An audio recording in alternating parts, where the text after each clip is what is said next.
Di ruang belajar, suasananya penuh kehati-hatian, ada tekanan yang bisa membuat siapa saja terengah-engah.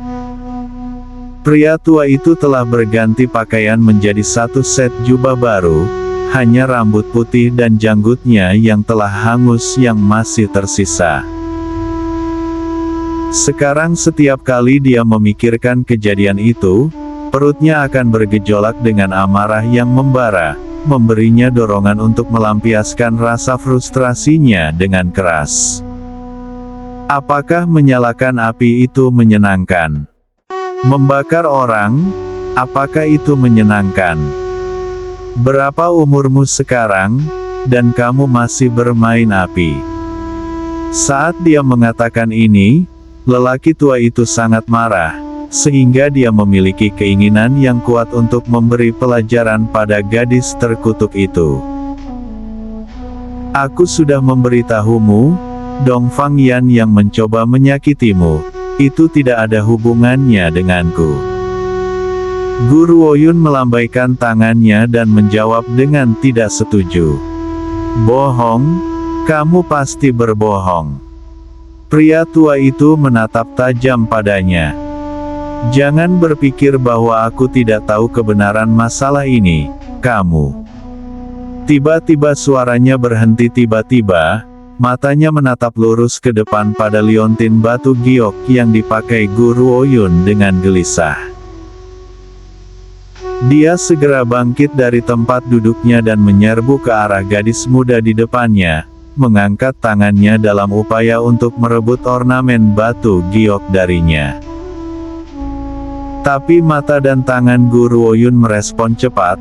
Tepat ketika lelaki tua itu mengulurkan tangannya, dia dengan cepat menyelipkan liontin giok itu. Kamu gadis sialan, dari mana kamu mendapatkan liontin giok itu? Napas lelaki tua itu bertambah cepat saat dia menatap Guru Woyun dengan cemas.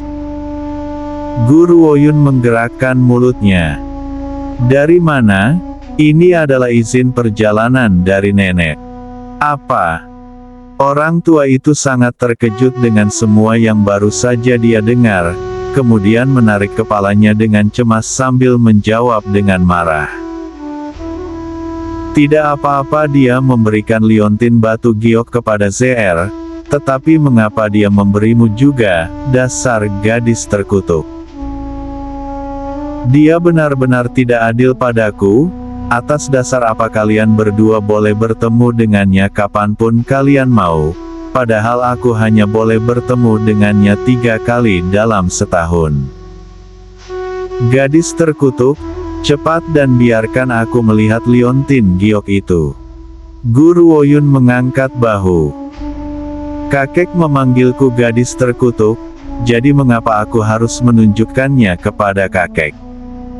Kamu. Wajah lelaki tua itu pucat saat dia memelototinya, dan berkata, lalu apa yang kamu inginkan? Jangan lupa, aku kakekmu. Apa yang salah dengan membiarkan kakekmu melihat liontin giok itu? Guru Woyun menggelengkan kepalanya dan menghela nafas pelan. Aku sedang berpikir untuk mencoba membujuk nenek untuk turun dari gunung, tetapi aku terlahir sebagai penakut. Jika kakek berteriak dan memarahiku seperti itu, aku akan merasa takut. Aku tidak berpikir aku bisa tinggal di rumah keluarga Dongfang lebih lama lagi. Jika tidak, kakek akan menakut-nakutiku sampai mati. Jadi aku memutuskan untuk pergi sekarang. Adapun nenek, aku pikir kakek sebaiknya membujuknya sendiri. Wajah lelaki tua itu berubah dari hijau menjadi putih, lalu dari putih kembali menjadi hijau. Perubahannya bervariasi. Orang dapat membayangkan bahwa Guru Woyun telah membuatnya sangat marah. Lagi pula, di kota Dongfang, selain orang yang sekarang tinggal di gunung belakang, siapa yang tidak akan melihat, mendengar, dan mematuhi kata-katanya? Gadis terkutuk ini berani mengancamku, dia pikir, dan di luar dugaan, Ancaman ini menunjukkan hasil. Kamu mungkin satu-satunya di seluruh dunia ini yang berani berbicara dengan kakek mereka dengan cara ini. Orang tua itu sangat marah. Katakanlah, apa yang kamu perlu aku lakukan agar kamu dapat membujuk nenekmu untuk turun dari gunung? Dia sudah di sana selama lebih dari 10 tahun, dan aku hanya diizinkan untuk melihatnya 3 kali dalam setahun. Hanya surga yang tahu seberapa besar siksaan ini. Fakta bahwa aku belum dipaksa menjadi gila sudah dianggap cukup baik. Mulai sekarang, gunakan nada suara yang lebih baik ketika kakek berbicara kepadaku. Kakek juga tidak boleh memutuskan pernikahan paman. Kakek tidak boleh memaksanya menikah dengan orang yang tidak disukainya. Dan siapapun yang paman sukai, terlepas dari orang seperti apa dia, kakek tidak bisa menghentikannya. Aku ingin kebebasan mutlak. Itu juga berarti bahwa aku tidak akan dibatasi dalam batasan keluarga Dongfang. Jika orang tuaku masih hidup, kakek harus menerima ayahku. Jika mereka benar-benar mati, aku ingin mereka diabadikan di aula leluhur keluarga Dongfang. Jika kakek mampu menjanjikan kondisi ini, maka aku berjanji untuk membantu kakek membujuk nenek untuk turun gunung. Guru Woyun menatap Tuan Dongfang sambil tersenyum. Tuan Dongfang terdiam beberapa saat sebelum dia menjawab. Baiklah, aku akan menyetujui persyaratanmu. Tetapi aku juga punya permintaan. Nomor 1, ulang tahun nenekmu tinggal setengah bulan lagi. Aku harap dia akan turun gunung sebelum itu. Nomor 2, pada hari ulang tahun nenekmu, aku ingin membuat pengumuman untuk memberitahu semua orang, bahwa kamu adalah cucu dari keluarga Dongfang. Baik. Guru Woyun menjawab tanpa berpikir 2 kali. Aku akan menyetujui permintaan kakek. Tuan Dongfang menjadi kosong sesaat. Sebelumnya, gadis ini bersikeras menolak untuk mengakuiku sebagai kakeknya. Namun sekarang dia setuju untuk melakukannya, pikirnya. Sebenarnya, jika bukan karena kata-kata Lan Yuge dan tampilan favoritisme Tuan Dongfang yang jelas sebelumnya, Guru Woyun mungkin tidak akan pernah mengakui keluarga Dongfang. Kamu benar-benar setuju dengan ini? Orang tua itu masih tidak berani mempercayai telinganya. Gadis ini selalu licik dan nakal, mungkinkah dia merencanakan sesuatu? Sepertinya kakek tidak ingin aku setuju. Guru Woyun menghela nafas dan berkata tanpa daya. Jika itu masalahnya, maka aku akan menarik kembali pernyataanku. Aku tidak mau jika ada orang yang mulai berpikir bahwa aku tanpa malu-malu berpegang teguh pada keluarga Dongfang. Apa? Menarik? Mustahil. Tuan Dongfang buru-buru menarik wajah. Pernahkah kamu mendengar ungkapan seorang pria tidak pernah menarik kembali kata-katanya? Seseorang tidak boleh menarik kembali kata-katanya. Jadi sudah diputuskan, sekarang kamu akan segera pergi dan bantu kakek membujuk nenekmu untuk turun dari gunung. Kakek sudah menggunakan semua peluang kakek tahun ini. Kakek belum melihatnya selama berbulan-bulan dan kakek harus menunggu 5 hingga 6 bulan lagi untuk tahun depan. Kakek benar-benar tidak bisa menunggu lebih lama lagi. Dulu kakek hanya iri pada ZR saja, tapi sekarang kamu telah muncul. Kamu gadis terkutuk, kalian semua pasti akan membuatku marah sampai mati. Pria tua itu semakin marah memikirkan hal ini. Jika gadis ini tidak dapat membujuk Lan Yuge untuk turun dari gunung, maka dia pasti akan menambahkan hutang permusuhan barunya ke dendam lama. Perhatikan nada kakek. Bibir Gu Ruoyun melengkung. Jika kakek ingin aku membantu kakek, bicaralah dengan baik, jika tidak, kakek akan menakut-nakutiku, dan kakek hanya akan bisa melihat nenek 3 kali setahun dalam hidup ini. Kamu. Tuan Dongfang sangat marah sehingga dia hampir menjadi gila. Bagaimana dia bisa mengubah temperamennya setelah bertahun-tahun begitu saja?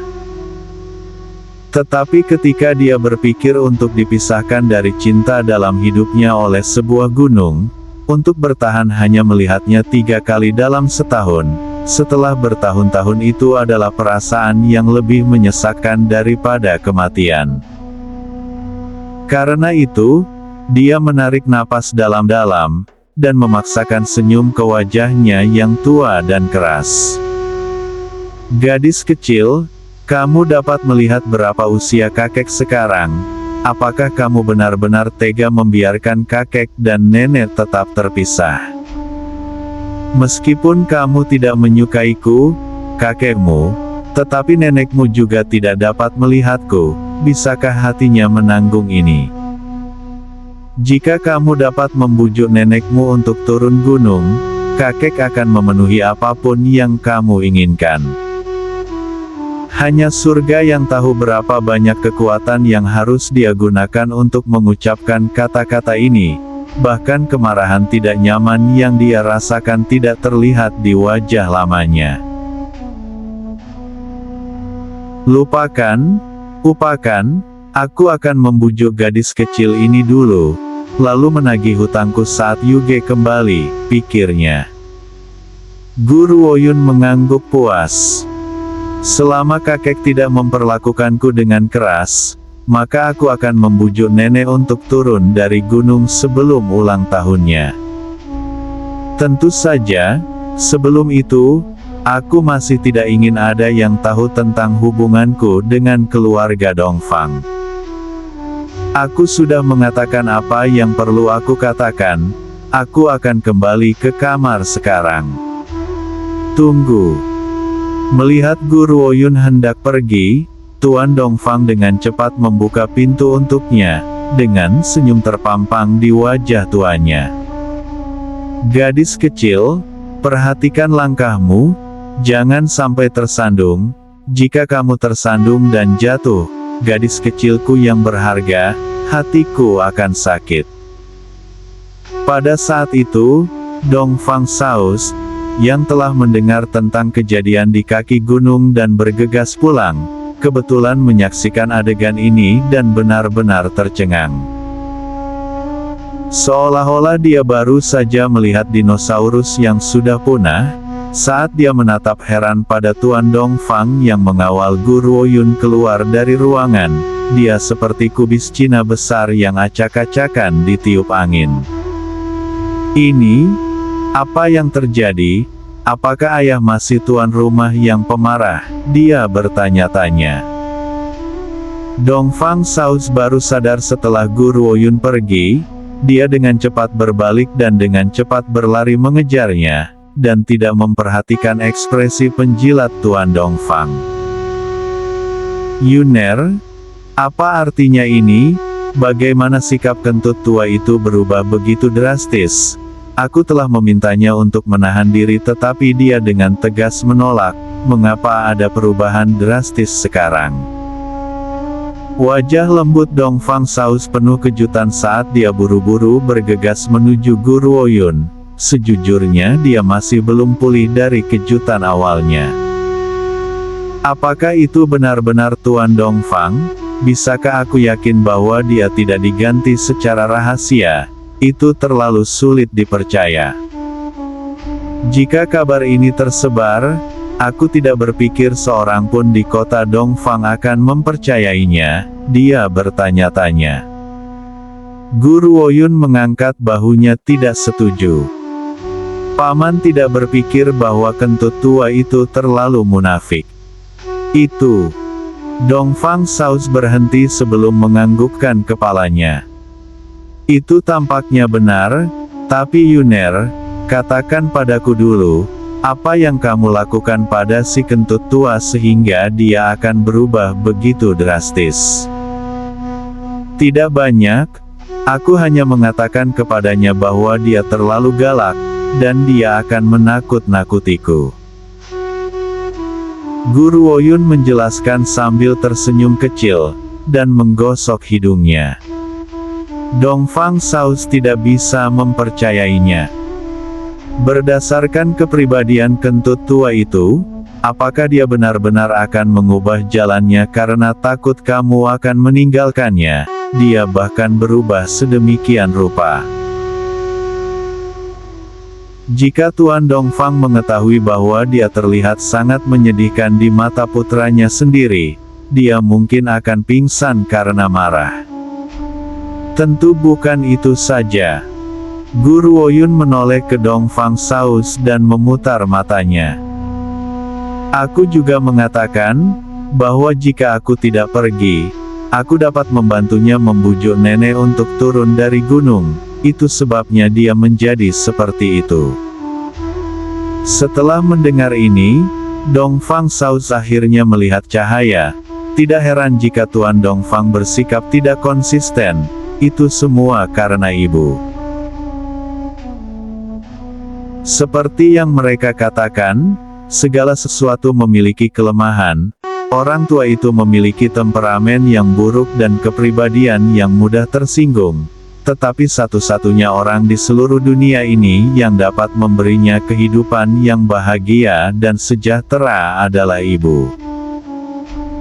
Di mata lelaki tua itu, ibu adalah seluruh dunianya. Dia mendengarkan setiap kata-katanya. Semua orang tahu bahwa kebanyakan pria di daratan akan memiliki sekitar 3 istri dan 4 selir, hanya lelaki tua ini yang menahan tekanan dari semua orang, dan hanya akan tetap menikah dengan ibu saja. Untungnya kekuatan dan bakat ibu kuat, dan dia segera membantunya menaklukkan seluruh keluarga Dongfang. Mungkin karena pengaruh lelaki tua itu, Dongfang Saus bertekad untuk menemukan hanya satu orang yang bisa dia habiskan seumur hidupnya. Tidak peduli seberapa besar dunia ini atau berapa banyak wanita cantik yang ada, mereka tidak akan bernilai 1/10.000 bagian dari hati seseorang. Yuner. Dongfang Saus tersenyum tipis sambil mengusap kepala Guru Woyun dengan penuh kasih. Nenekmu telah tinggal di gunung itu selama lebih dari 10 tahun. Aku sudah mencoba banyak cara, tetapi gagal membuatnya kembali. Sekarang kami hanya bisa bergantung padamu. Kamu adalah putri dari kakakku, hanya kamu yang bisa membujuknya sekarang. Guru Woyun tersenyum. Jangan khawatir, aku akan melakukan yang terbaik. Ini bukan hanya untuk mengancam si kentut tua itu, tetapi juga karena nenek telah menjalani kehidupan yang tersiksa. Insiden orang tuaku bukan salahnya, dia tidak perlu menghukum dirinya sendiri dengan cara ini. Dan sementara dia menghukum dirinya sendiri, orang lain juga terkena imbasnya. Aku bisa merasakan betapa lelaki tua itu merindukannya, dan betapa dia mencintainya. Jadi aku pasti akan membantu. Jika orang tuaku masih ada, aku yakin mereka tidak ingin kakek dan nenek tetap dalam situasi ini. Mata Dongfang Saus dipenuhi dengan kelembutan seperti cahaya hangat matahari, dan menyinari gadis muda di depannya. Oh benar, Yuner, pria yang bersamamu itu, apa hubungan antara kalian berdua? Maksud Paman Xiaoye. Guru Woyun terkejut, sebenarnya dia sendiri tidak tahu apa arti sebenarnya Xiaoye baginya. Satu-satunya hal yang dia yakini adalah saat yang tidak bisa dia lupakan, bahwa keletihan di hatinya tampaknya benar-benar hilang ketika dia membuka matanya di kota surga, untuk menemukan wajah familiar pria itu di depannya. Karena itu, Dia mengerti bahwa selama dia ada, tidak ada hal buruk yang bisa terjadi. Bahkan Guru Woyun sendiri tidak dapat memahami, kapan dia mulai percaya dan mengandalkan pria yang dia jemput bertahun-tahun yang lalu. Dia bahkan telah memberitahunya rahasia terdalamnya yang dia simpan sendiri selama ini. Mungkin dia terlalu percaya padanya, kepercayaan yang ia miliki untuknya jauh melampaui pria yang paling dia percayai di kehidupan masa lalunya. Paman, aku tidak tahu apa hubungan kami, mungkin teman baik, atau sahabat. Namun aku percaya bahwa Xiao Ye tidak akan pernah menyakitiku, bahkan jika seseorang memberitahuku suatu hari bahwa dia ingin menyakitiku, aku tidak akan percaya. Selain itu aku memiliki perasaan aneh, bahwa kami berdua telah tumbuh lebih kuat dalam kekuatan sejak pertama kali kami bertemu. Perasaan ini juga semakin kuat dari hari ke hari. Guru Woyun mengangkat kepalanya dan berbicara dengan tekad. Selain itu kepercayaanku padanya tidak memiliki asal-usul, itulah sebabnya aku membiarkan dia tetap di sisiku. Kepercayaan yang dia miliki pada Dongfang Saus adalah karena mereka memiliki hubungan darah. Dia mempercayai Zixi karena kontrak yang ada di antara mereka, dan juga karena Zixi adalah satu-satunya pendamping yang telah mengikutinya selama 2 kehidupan. Namun ketika menyangkut Qian Beiye, dia tidak tahu dari mana kepercayaannya pada Qian Beiye berasal.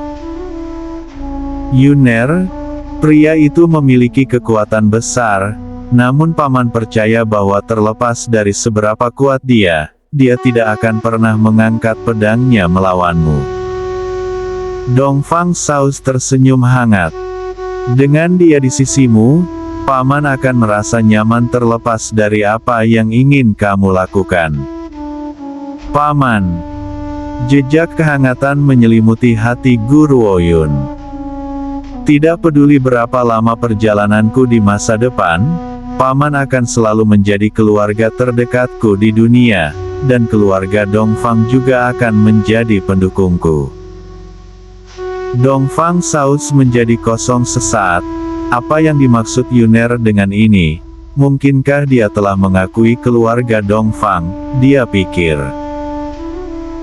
Kejutannya begitu tiba-tiba, sehingga Dongfang Saus tidak bisa mendapatkan kembali akal sehatnya. Paman, aku mendengar bahwa ulang tahun nenek itu di bulan depan. Paman dapat mulai membuat persiapan untuk pestanya. Aku pasti akan mengantarnya turun gunung dalam waktu 1 bulan. Guru Woyun mengedipkan mata dan mengangkat bibirnya sambil tersenyum. Tapi bulan ini aku akan menemani nenek di gunung. Kami akan muncul kembali pada hari ulang tahunnya. Mendengar ini, Dongfang Saus akhirnya sadar kembali. Yuner, kamu bersedia kembali ke keluarga Dongfang? Iya. Guru Woyun mengangguk. Si kentut tua berkata bahwa dia akan mengumumkan identitas asliku pada hari ulang tahun nenek. Baik. Hati Dongfang Saus melompat kegirangan. Paman akan memulai persiapan. 1 bulan adalah waktu yang cukup untuk menyiapkan semuanya. Tapi Yuner, aku khawatir beberapa orang akan menyebabkan masalah bagimu ketika saatnya tiba, terutama ayah Dongfang Yan, tapi jangan khawatir, selama aku ada, aku tidak akan membiarkan mereka menggertakmu. Kalau begitu aku akan pergi sekarang, aku akan kembali dalam sebulan lagi. Kemudian, Guru Woyun melambaikan tangan pada Dongfang Saus dan menuju ke halaman belakang.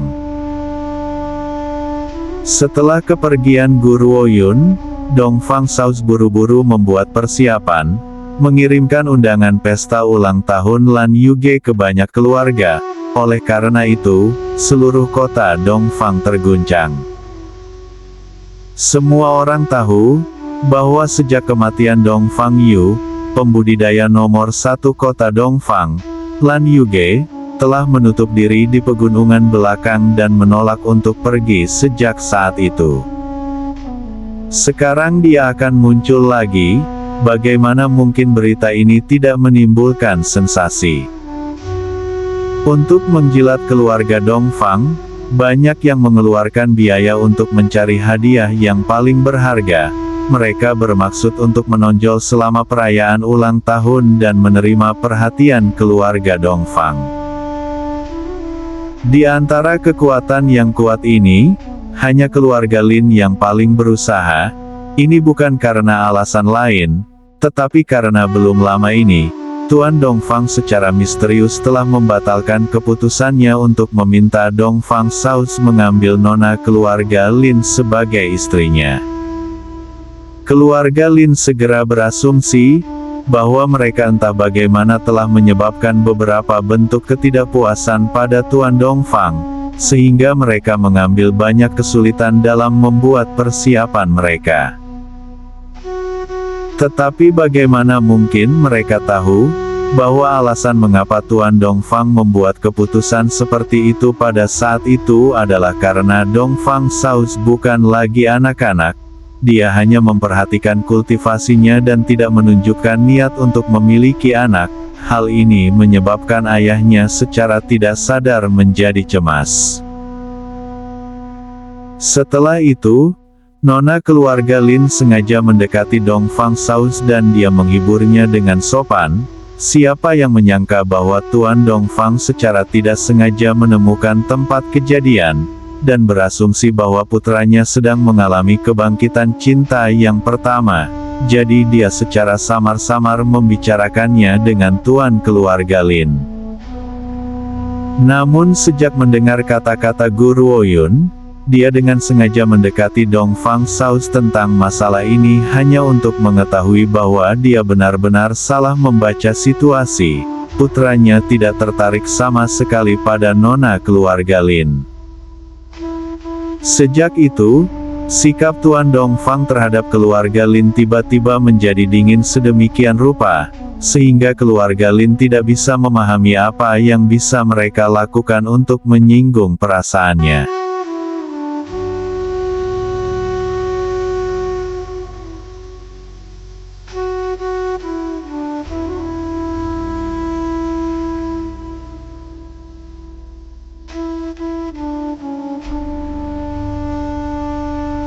Sementara itu di pegunungan belakang, seorang gadis muda duduk dengan kaki disilangkan, saat energi spiritual berwarna hijau samar menyelimuti seluruh tubuhnya.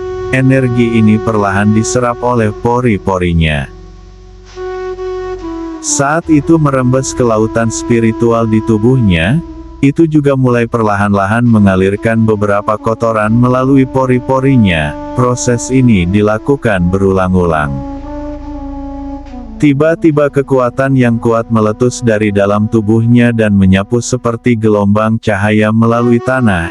Itu menghancurkan pohon-pohon di daerah sekitarnya, dan bahkan tumbuhan yang ditanam oleh Lan Yuge berubah menjadi abu oleh kekuatan yang kuat itu. Apakah dia menerobos untuk menjadi kaisar bela diri? Lan Yuge, yang tertarik dengan kekuatannya yang besar, menatap heran pada Guru Oyun yang duduk di tanah yang layu. Dia sangat terkejut sehingga dia hampir tidak bisa berkata-kata. Jika aku melihat ini dengan benar, ketika aku pertama kali bertemu gadis kecil ini, dia sepertinya baru saja menembus Raja Bela Diri tingkat tinggi belum lama ini. Bakat ini benar-benar mengejutkan. Sekarang dia segera melompat ke jajaran Kaisar Bela Diri. Jenius macam apa dia? Ini jelas sesat, dia pikir. Sebenarnya, saat dia berada di kota surga, Guru Oyun telah menggunakan batu roh suci untuk mencapai puncak Raja Bela Diri tingkat tinggi. dia hanya satu langkah kecil dari menerobos ke kaisar bela diri. Kalau tidak, dia tidak akan pernah bisa terus menerobos hanya dalam 1 bulan yang singkat. Pada saat yang sama, lelaki tua itu mengabaikan semua tatapan kaget dan langsung berlari keluar dari ruang kerja. Dia menatap dengan takjub ke gunung belakang, dan wajah tuanya benar-benar terperangah. Kaisar bela diri tingkat rendah, gadis kecil ini benar-benar telah menembus ke jajaran kaisar bela diri. Bakat seperti itu, dia benar-benar melampaui orang tuanya. Yang lucu adalah, bahwa semua anggota keluarga Gu menganggapnya sebagai orang yang tidak berguna bertahun-tahun yang lalu. Di daratan ini, di mana kehormatan bela diri sangatlah sedikit, Kaisar bela diri sudah dapat beroperasi sebagai kultivator independen. Bahkan keluarga Dongfang hanya memiliki 2 kaisar bela diri di jajaran kami, sementara sekte pemurnian senjata memiliki 4. Tentu saja, sebelumnya hanya ada 3 kaisar bela diri. Si Yun dianggap sebagai kuda hitam yang tanpa disadari menerobos ke jajaran kaisar bela diri. Tapi si Yun beberapa tahun lebih tua dari Gu Ruoyun, jadi pada saat Gu Ruoyun mencapai usianya, bagaimana mungkin dia masih tetap sebagai kaisar bela diri tingkat rendah. Sementara itu, seluruh kota Dongfang berada dalam sensasi. Tidak ada kesalahan tentang aura itu, tampaknya keluarga Dongfang telah mendapatkan kaisar bela diri lainnya.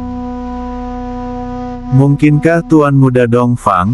Sepertinya hanya Dongfang Saus saja yang bisa berada di ambang terobosan ke kaisar bela diri di keluarga Dongfang. Sebelumnya tuan dari keluarga Dongfang sudah bergantung pada 2 kaisar bela diri tingkat menengah. Sekarang keluarga Dongfang memiliki 1 lagi, apakah langit akan berubah? Aku rasa selain dari 3 otoritas besar, tidak ada kekuatan lain yang dapat dibandingkan dengan keluarga Dongfang, belum lagi sekte pemurnian senjata yang sudah hancur. Kerumunan mengobrol tanpa henti, sebagian besar menyukai keluarga Dongfang.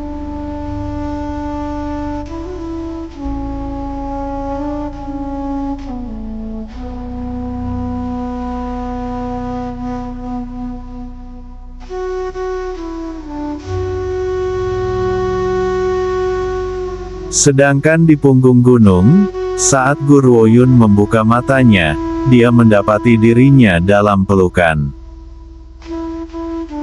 Rambut perak pria itu berkibar lembut tertiup angin saat pakaiannya yang berwarna merah darah menyilaukan di bawah cahaya matahari terbenam. Tangannya yang besar, hangat dan kuat, saat dia memeluk gadis muda itu erat-erat. Xiao Yun, selamat, kamu telah menerobos lagi. Pria itu menurunkan pandangannya dan menatap gadis muda di lengannya. Bibir merahnya sedikit terangkat saat dia berpikir, ini adalah tipe wanita yang aku suka, selalu luar biasa. Menatap pria dan wanita di tanah, Lan Yuge merasa sulit untuk mendapatkan kembali akal sehatnya. Dia mengabaikan ramuannya yang hancur saat wajahnya yang cantik dipenuhi dengan keterkejutan. Gadis kecil, aku ingin menanyakan ini padamu. Kapan kamu memiliki terobosan ke Raja Bela Diri tingkat tinggi? Gu Ruoyun menggosok hidungnya. Sekitar sebulan yang lalu, sekitar waktu sebelum aku pergi ke rumah keluarga Dongfang. Lan Yuge tercengang.